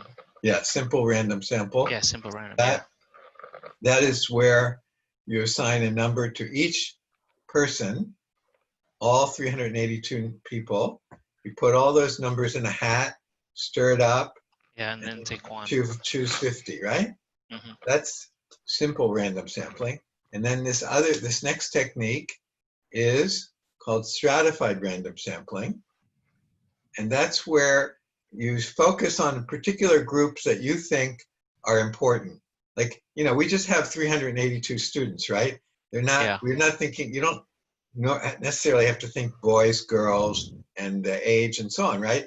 You might just say 300, instead of boys and girls, you might be thinking about, whether they're overweight or underweight, or whether they're, they like, their favorite food is Chinese food or Indian food or American food or Japanese food, right? So you could focus on all kinds of things, right? But but they want to, for some reason they think that it's important to focus on the gender, in other words, boys and girls, and the age. So they focused on those, and then they found out what the balance was in those groups, and then they tried to replicate that same balance in their sample. But that doesn't replicate the balance of whether people are overweight and underweight. Yeah. Right? Yes. They didn't seem to think that was important. Just the age. Yeah, just the age and the gender. Okay. Okay. So to me, that seems a little bit sort of not quite scientific, because you're choosing the groups that you think are important. But anyway, it's definitely used frequently, this type of sampling. Okay. Okay, so whether I think it's not quite scientific or not is probably wrong. Okay, I mean, I think it's effective actually, especially like if you're trying to do polling, like people's political opinions. They do this kind of stuff a lot, and if they do it, it must be effective. Okay. Okay. But So I guess, but it depends on you isolating the important groups. You have to have some kind of insight that, oh, boy and girl is important, or age 12 and 13 is important, or something like that. You have to come up with the proper insights. Okay. Okay. So then the idea here is just to keep the to keep the percentages, I guess. Yeah. Yes, exactly. All right. Okay. Okay. That's it, Professor. Thank you. You're welcome. Yeah. Professor, Yes. just one thing, like it will be very helpful if you kindly, if it is possible, then if you could share a course syllabus kind of thing with us, or maybe what we will be studying all through the course, because Right. that will really help us to take some preparation before ahead of class, and that will also help us to grip all the lectures of yours more better way. Right. Thank you. It's not a problem. I'll do that. Let me just see if I have that, by the way, for the. Actually, this is a kind of. I'm not teaching this myself. I'm teaching with another professor. Sure. And they. But let me just see if I have it from last semester. Yeah, sure. Let's see. Where's that thing? Because you know, it's a kind of a mathematical course, so if you could a bit of up ahead, you know, study, then it will help us to take more better grip in your lecture. Okay. Okay, yeah. But what I can say briefly is that we're going to just be following that book. Yeah, right. The textbook. So, but I should tell you like what we're going to be doing each time. Here's the grading from the last semester. Here. Okay, 60% in class pop quizzes and a final test at the end. But I think, yeah. So is that mean that today's quiz will be also considered, Professor? Yeah, the thing is we need more. Actually, we don't have much time. That's the problem. We only have about another, this is our third class. We only have 4 more classes, right? Yeah, right. Yes, Professor. So, yeah. We've only had one quiz, I think. Only one pop quiz, and it's just one question. So what I'm going to do this time is I'm going to assign some homework for you. Yeah. For this, before the next class. And that's going to count. That's going to be part of your homework. I'm sorry, part of your grade. And I'll ask you, then I'll give you a little short quiz on the R homework for next time. Okay. And then I'll give you some more questions for homework. And we'll proceed like that for a few weeks. Or actually, we only have about 2.5 more weeks or something like that. Professor, will the questions be based on R or on the book? I'll send an announcement about that. But you will have a short quiz next week on lesson 2 of R, and you might have also another quiz on what we talked about today, the different kinds of sampling and so on. And yeah, there might be a quiz on that as well. And also, you'll have some homework this before the next class. I'll give it to you on Manava, and you just answer the questions. But it'll be homework, not a quiz. Yeah, Professor, those homework will be based on R, right? No, the homework will be based on the text. Oh, based on the text. Yes. Okay. Professor, just a humble request on behalf of everybody. If you could mention in the homework that will be considered for grade, then everybody will understand like that will be considered for grade. Or okay, I'm sorry, could you say that once more? What I'm saying, like, if you could mention in the homework that homework will be considered for grade. Okay, yes, I'll do that. Then it will help everybody. Thank you. Yeah, you know, Professor, today's one, we were not ready as we have technical problems as well to settle up the thing, and that's why we couldn't go through the thing. Say that again, sorry? Today we had a problem with the technical setup problem, and that's why I couldn't go with the R thing. Yeah, right, yeah. So, but today's, we only had one question. It doesn't really count for anything. Yeah. Okay, so don't worry about that. Today's question is not important. In fact, today we have a boot camp class as well, but it's still having some technical problems for the data science boot camp so there will be 6 more classes we'll go through boot camp for upcoming 5 or 6 days. So are you talking about boot camp What? Yeah, Professor. Data Science Bootcamp. Who's doing that? Oh, that's I reckon the guy who's been arranged the last day. I reckon because that's what we are getting with AP data science. Ah, okay, right. Okay. Yeah, but that's So not, you're not getting any credit for that course, right? no, not really, Professor. But Right. that bootcamp will help us to get a grip on Python, R, and relevant things. Mm. Yeah, So I didn't see that. Did he assign data boot camp? Yeah, I don't know exactly whether he is, but the email is coming from the same email ID. Yeah. Yeah. So. And he mentioned data boot camp in the email? Yes, it is a data boot camp. Yeah. Oh, good. Can Yeah. you send me that? Can you share that mail with me on chat here? I want to see it. In a chat, just allow me a couple of minutes. Okay. If you have it, are you busy now? No problem. I'm fine. Okay. I have no class now. I have Okay. a class just after a second. So I'd like to see that. I didn't see it. Anybody else while he's doing that? Okay, I will take care of your requests in terms of letting you know about the syllabus and grading and what everything counts for.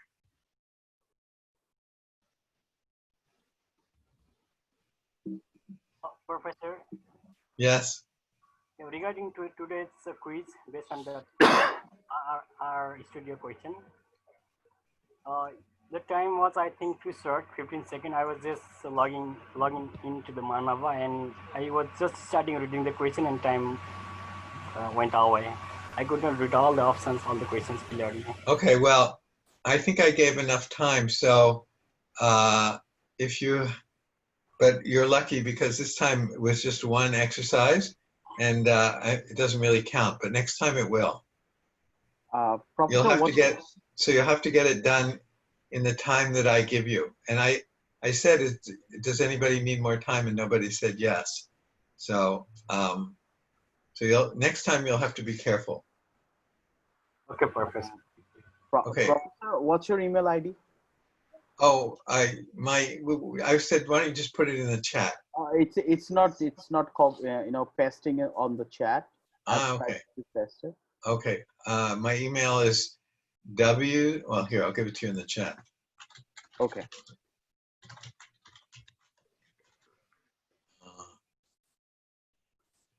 Okay, there it is. Okay.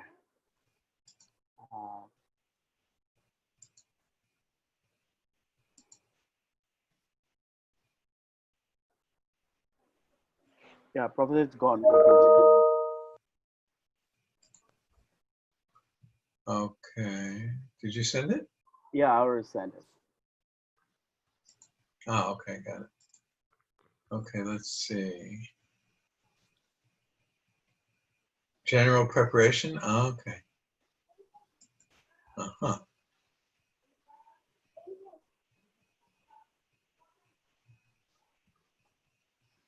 Okay, Anaconda Navigator, did you get that done?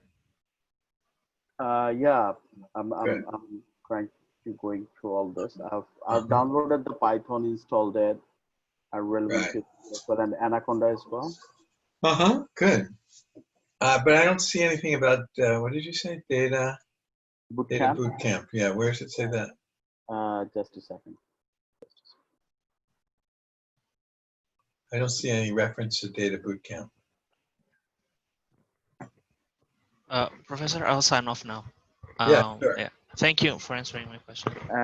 Welcome. Yeah. See you later. Goodbye. Professor, the first line, if you see like we have received your application for data science.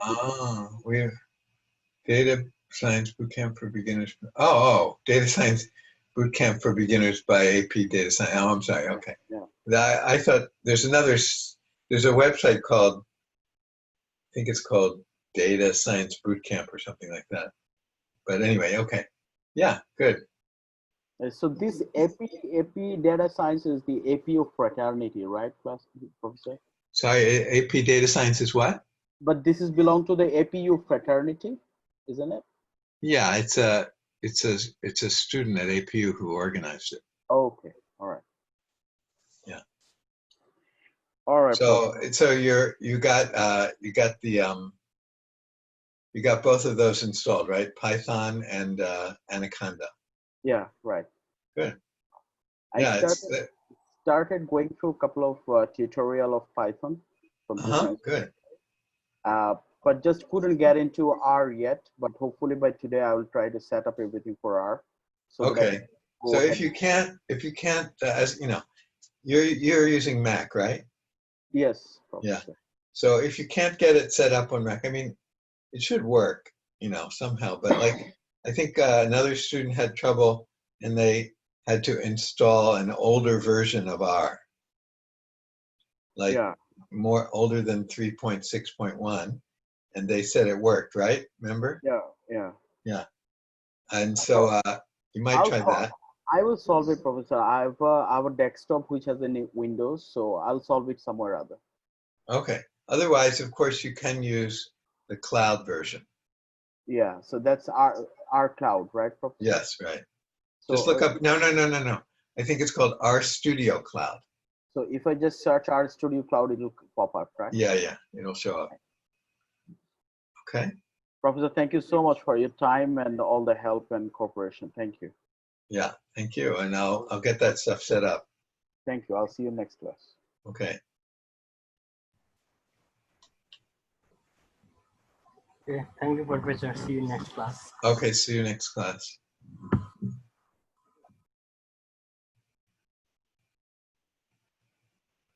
Okay, Razia.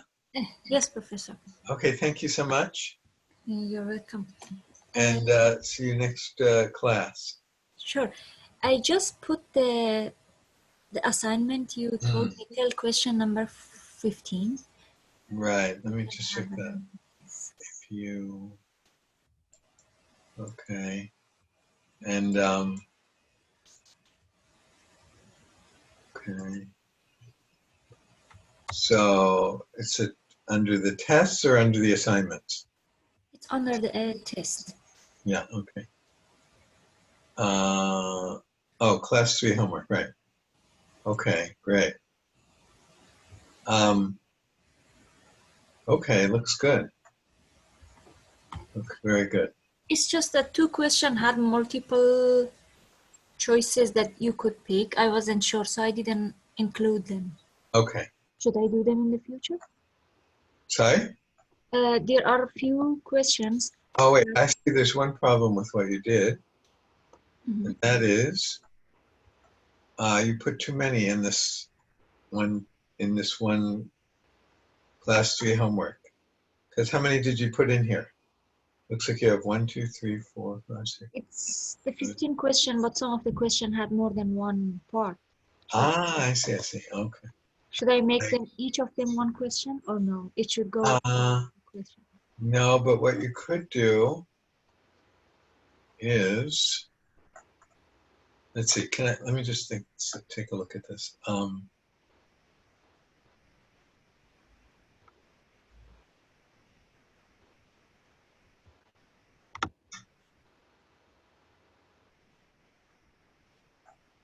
I also felt for one assignment, it's kind of too much.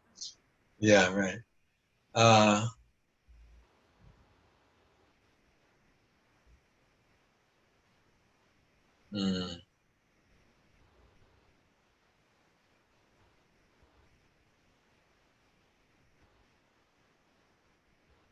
Okay.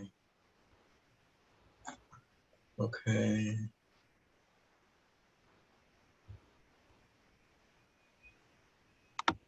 Let me just check one thing.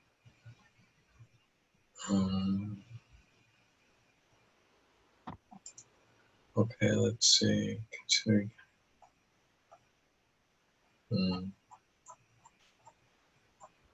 Two. I see. Let's see.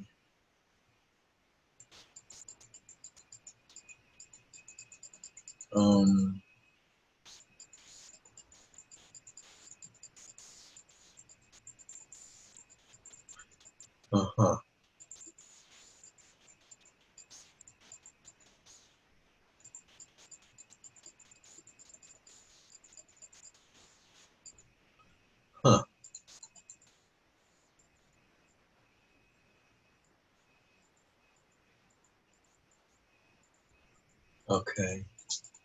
So maybe we should do only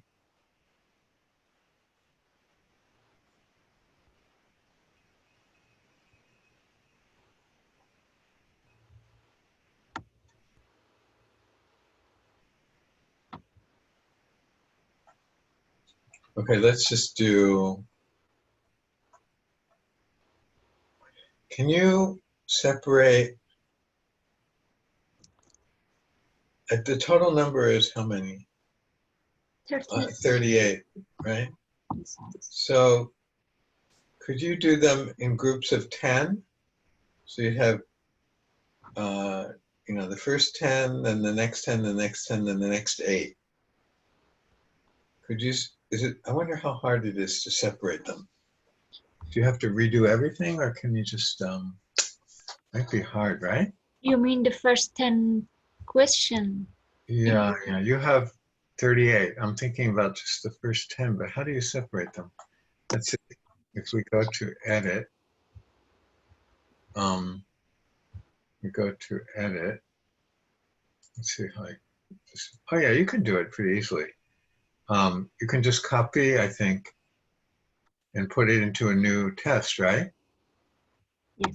And then I have to change the sub questions like A and B into one question, or it should be No, no, no, you can just, like you have 38 separate parts now, right? Yes.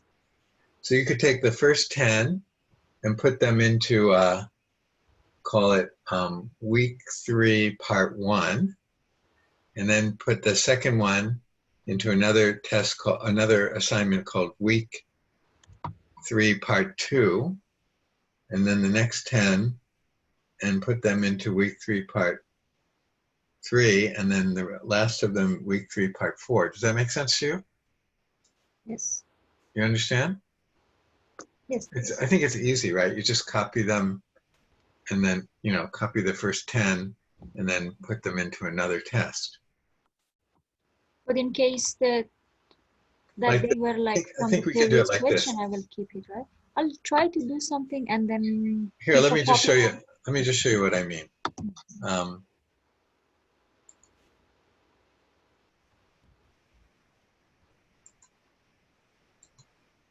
Okay, let me show you what I mean. Share my screen. Here. I think it's really easy to do. So here's the test you made. And so all I want you to do is this. I mean, I could probably do it myself, but just go to here and go to tests and make a new test. Add a test, auto score. Let's call it week 3, part 1. Okay. And then just go to here. Let's see if this works. Just go copy.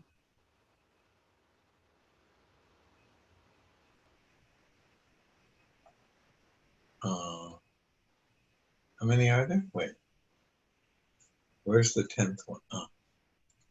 Let's see. Try that again. APU.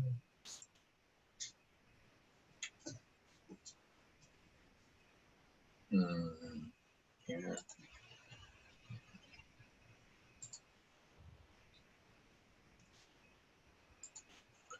So the first 10 are, oh, I see. So up to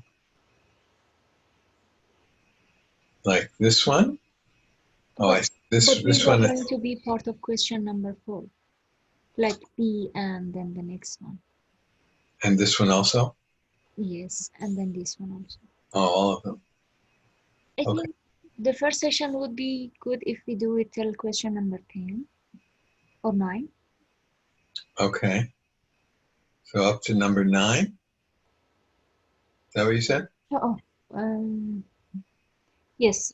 So question number 4 will be the next session starting. So this will start the next one. Yes. Okay. Yeah. Can you do something like that? Yes. Okay, great. And just send me an email when you're finished so I can assign some of these. Okay, sure. Okay? Yes. Okay. Mhm. Anything else? Thank you. No, thank you. Thank you. Have a nice day.